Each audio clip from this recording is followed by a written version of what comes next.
What's up, guys? It's your commissioner coming to you live from Dallas area. Sorry I haven't been able to get some videos out recently. I'm not going to make any excuses. I know, a little bit Thanksgiving. Didn't get to bring my camera home last week, but still should have made some time. So thanks, Rob, for putting out a video last week, kind of recapping some stuff and putting a little cinematic adventure into it. So I really appreciate that. Hope you guys got a kick out of it. I'll try to make this video a little bit longer, maybe, to go over some of the stuff that's happened over the last few weeks while I haven't been able to post videos. I know in the past, when AJ was commissioner and doing recap emails, I was always the person to kind of do the email special about playoff scenarios. I kind of missed that opportunity this season, but it is the last week going on right now before the playoffs. Most of it's already settled. But there are still 2 football games tonight, Monday, 1 football game tomorrow on Tuesday. So you never know what could happen. There's a lot of people still left to play, but I'm going to go ahead and early throw the standings up there from as the standings were at week 12. So take a look at that and we'll go over that now.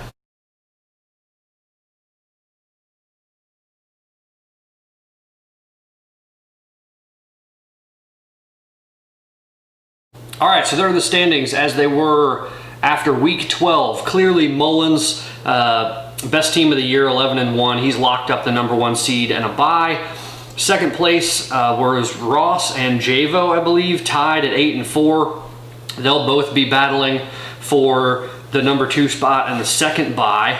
Kyler's right there at 7-5. Could possibly jump into that second bye if Javo and Ross lose, but I believe he might be a little too far behind in points, so that might be irrelevant anyway. 5th and 6th tie right now is AJ and Rob, both at 6-6. So they're either one of them, or if both of them win, they're in. The only other person who had a possibility of getting into the playoffs going into our last week was Matt Brand at 5-7. He could, again, kind of like Kyler's situation with the second spot, Matt Brand could go 6-7 if he wins. He would need either AJ or Rob to lose, and then also would need to beat them on points, which I know he's close to Rob in points. I don't think he could catch AJ in points. So then you got myself and Derek stuck at 4-8. Eliminated from the playoffs, and Keaton in the basement there under the stairs at 1-11.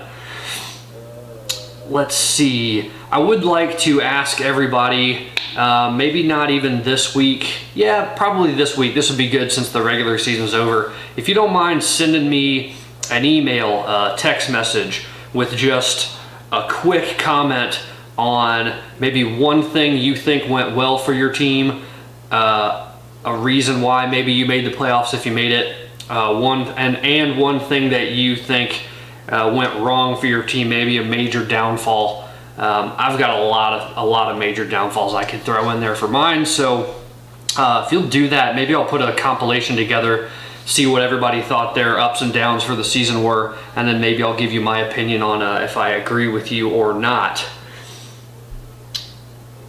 Kind of a preview in that regard. One thing I would like to point out, since I'm going to miss the playoffs, is that I have scored more points than Matt Brand, Rob Lieber, and Kyler Turner. 2 of those 3 teams will probably be making the playoffs, and I'm probably going to lose to Ross again this week, outscoring all 3 of those teams. Yeah, it's just one of those years for me. I couldn't get a break. So let's see. Let's take a look at, I'm kind of doing this on the fly, so bear with me here. We're going to take a look at the scoreboard for this week, since the games are mostly done, but they're all actually still really close. So just going at the top of my screen down, I was taking on Ross. Like I said, Ross trying to get a win and lock up a #2 spot and a bye week.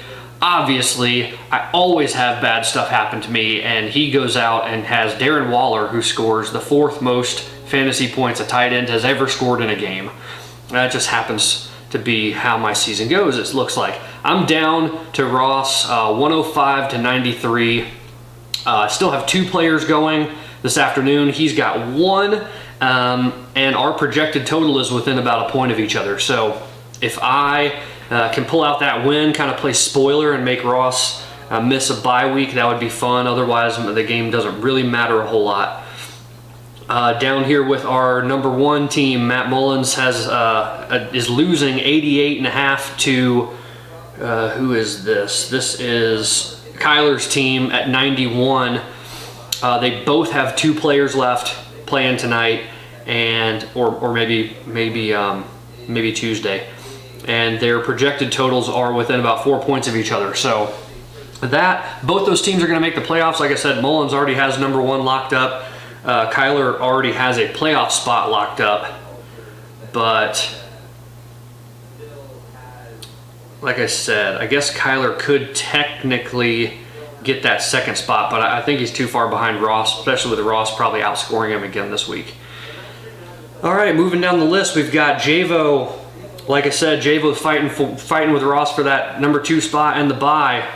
He is down right now to Derek's team, 103 to 86. Oh, let's see. So Derek's team's done for the week. He's got 103.15, and Javo is 86.9 and has 1 player left. So projected total of about 94 is going to put him 10 points short. So he's going to need a big night. Let's see. I wonder if I can figure out who that is. Let's see who that is. Kind of want to see who Javo has. Cheers again.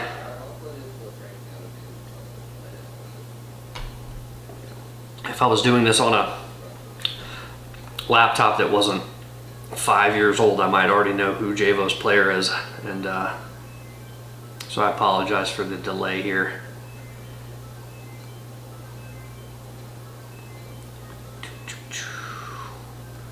I just kind of want to see who I want to root against in the matchups. I might have to edit this out. This is okay. Screw it.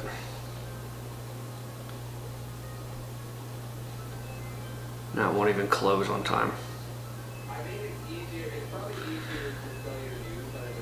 All right, Javo's got a wide receiver for the 49ers going tonight against Buffalo. So that's kind of an interesting pick. San Francisco's kind of downhill right now. Okay, let's see. That was Javo's matchup. Down the list a little bit more, we've got Matt Brand's team at 82.9 against Keaton's team at 68. Keaton's still got 3 players left in these 3 games remaining. Matt Brand has 1. Their projected point totals is within 1/10 of a point of each other. They're pretty low point totals, so even if Matt Brand does pull out a win, I don't know if he's going to be able to sneak into the playoffs. It's possible. I didn't realize. Okay, so it's possible, but we'll have to watch and see if somebody maybe really goes off for him. The most interesting matchup of the week is this one here at the bottom, is between AJ and Rob. Since they're both 6 and 6, and right now they are in the last 2 playoff spots, but with Matt Brand in a position to win and one of those 2 teams in a position to lose, it could shake up that 6th playoff spot. Right now, AJ's team is winning by about 13 points. They each have 2 players left. AJ's projected to win by about 25 points, so I don't know if that's going to be as close as we think, but I do want to say that Rob, like I said earlier, I think the point differential is a little too big for Matt Brand to overcome, so we might already know who our playoff teams are. So that is that. A quick recap on some of the other stuff in the playoffs. I know this will be the first year that I have not made the playoffs. I know, I'll blame COVID. It's a COVID year. It had to happen at some. I was going to miss the playoffs at some point. I think my team was good. I just really had some bad stuff happen to me early on and later on. So again, give me those quick recap one-liner on what you think happened well for your team, what you think didn't happen well for your team. I think a lot of people did not use their chaos rule this year. Nobody contacted me over the last maybe 3 weeks. Maybe it was because I wasn't making videos to remind you. Kyler talked to me a little bit this week and didn't end up using it. So you guys don't get to use that in the playoffs or in the Tonic Bowl. So maybe next year, give it a shot. I don't really know why you wouldn't use it. I used mine early on like I normally do to try to get the ball rolling in the league, and did not work for me. But that's how it goes. Let's see. So I'm going to put out another video probably Wednesday or Thursday, because to kind of lay out the playoffs and lay out the Tonic Bowl once all these games on Monday and Tuesday have been finalized. That way you can all know where you stand. I'll have to kind of randomize the Tonic Bowl matchups, so that can happen. I know that's a 3-round round robin for the last place title, if you will. And then we'll go into the matchups for the playoffs, so I can give a little bit more insight to everybody for that. If you've got any questions, I don't really know why you would at this point, but let me know. If anybody's got thoughts, suggestions, ideas for rule changes for next year, go ahead and start thinking about those, so we can go over them in the off season when that comes around. In regular football, not fantasy news, at least Kansas City keeps winning. I know most of us are Kansas City fans, or at least pay attention, so that's good. Other than that, I don't have a whole lot else. So good luck to the teams that are still in it, the teams that still have stuff riding on these 3 games this week. There are a few good teams, actual NFL teams that are playing, so there'll definitely be some players in the mix. Talk to you Wednesday or Thursday. Cheers.